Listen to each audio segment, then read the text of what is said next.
Thank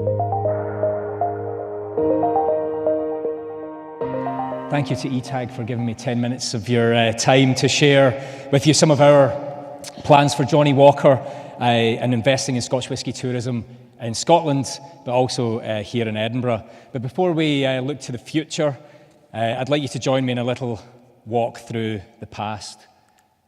Starting in 1820, when at just 15 years old, John Walker, after the death of his father on a farm near Kilmarnock, used a small legacy to start a grocer's store in Kilmarnock. And we know from our archives that John Walker traded in spices and teas from around the world, but he also traded in whiskies from around Scotland, and he started mixing those together to create a consistent quality product for his consumers, pioneering what would go on to be the art of blending Scotch whisky. Following John's death, his son Alexander took over the company, and he focused very much on growing whisky and the whisky trade. And he made his first major innovation in 1860 when he introduced the square bottle. Why a square bottle? Because you can fit more bottles in a case, which means you can export more, and there's fewer breakages. Also with a very distinctive 20 degrees label. Why 20 degrees? It's an optimum angle to get the largest font size for your brand on the bottle. So, and it makes the brand stand out. So they're great examples of classic Scottish practical ingenuity, resulting in one of the earliest consumer design icons, instantly recognizable on the shelf. By 1908, Alexander's son, Alexander II, had taken over the firm, and the brand was going from strength to strength around the world. But they had this novel idea. They thought, well, what if we can create a symbol, something that represents the brand and that really kind of captures the energetic, sort of progressive ethos of the company and its product. So in 1908, they engaged Tom Brown, who was then the preeminent cartoonist at Punch magazine, and the Striding Man was born. And this was before the concept of a brand logo existed. And again, Scottish ingenuity put Johnnie Walker ahead of the game. And so we get to 1920, and the brand celebrates its first centenary. And by then, it was already being sold in 120 countries around the world, with the company declaring that they would sell their whisky wherever ships could sail, making it one of the first truly global consumer brands, if not the first global brand. And by way of comparison, Coca-Cola was then available in 3 countries. So, in a little over 2 generations, they'd gone from a small entrepreneurial startup to a global success. And I think there's probably lessons we can learn today for the new generations of Scottish entrepreneurs and how to grow a business. So fast forwarding to today, almost another century forward, and the brand has continued to grow. Johnnie Walker is now available in 180 countries around the world, which is pretty much every country in the world where you're allowed to sell alcohol. And it ranks as the #1 Scotch whisky in the world and is Scotland's most valuable consumer export. And I've come this morning from helping announce the company's latest half-year results, and delighted to say that the brand was in growth again, 10% growth in the first half of this year. More consumers around the world buying into not just Johnnie Walker, but Scotch whisky. And it's all made here in Scotland. We take whiskies from our 28 malt distilleries in some of the most beautiful rural locations around Scotland.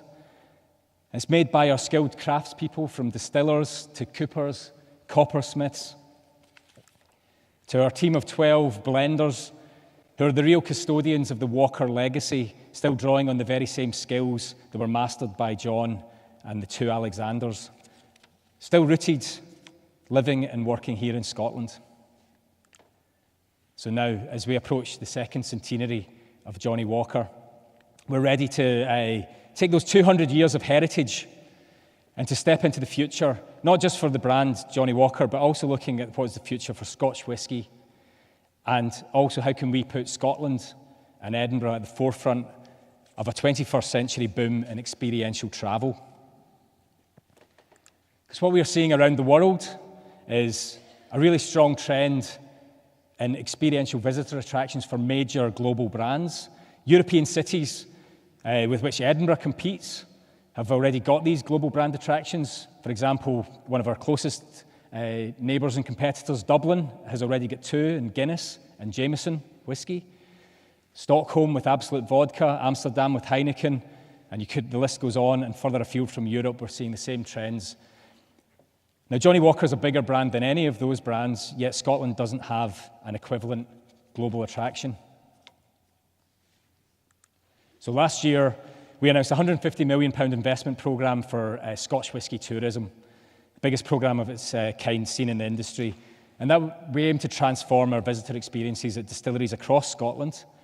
And we know from our consumers around the world, people don't want to just buy a product. They want to know where it's made, who made it. They want to know what goes into it. They want to know the history and the provenance. And I think Scotland, Scotch whisky, and we would say Johnnie Walker as well, are arguably better placed than any other products, brands, and countries to satisfy that consumer demand.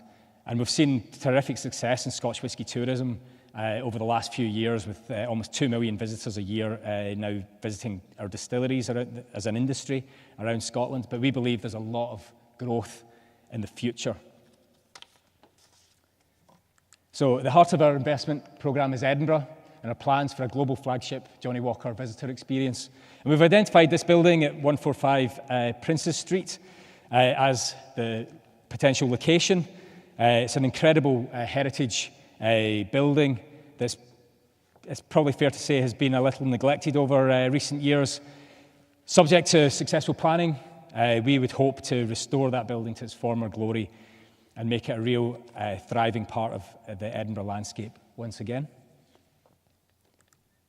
Now, it's important to say we haven't actually gone in for planning yet. We're taking nothing for granted, and we are going to work really closely with all stakeholders in Edinburgh as we move forward our plans.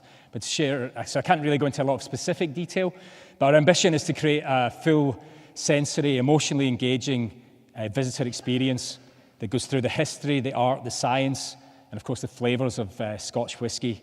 We'll also have we would plan to have performance space to host year-round cultural and community events. It makes it not just a tourist venue, but part of the cultural life of the city.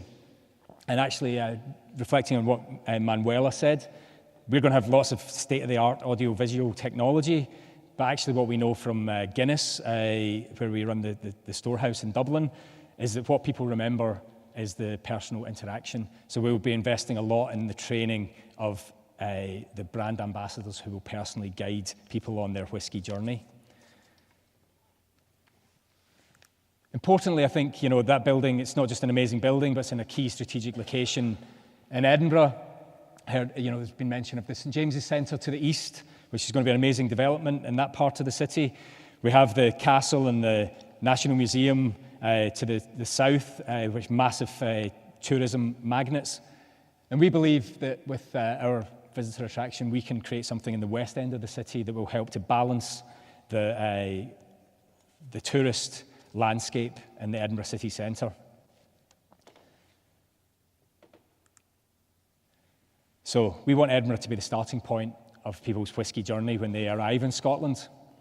But we'll also be encouraging them to get out and to visit the four corners of Scotland, with major investment going into our distilleries around the country. Starting first with Glenkinchie, not far from here in East Lothian, where we recently successfully achieved planning permission to transform the visitor experience there.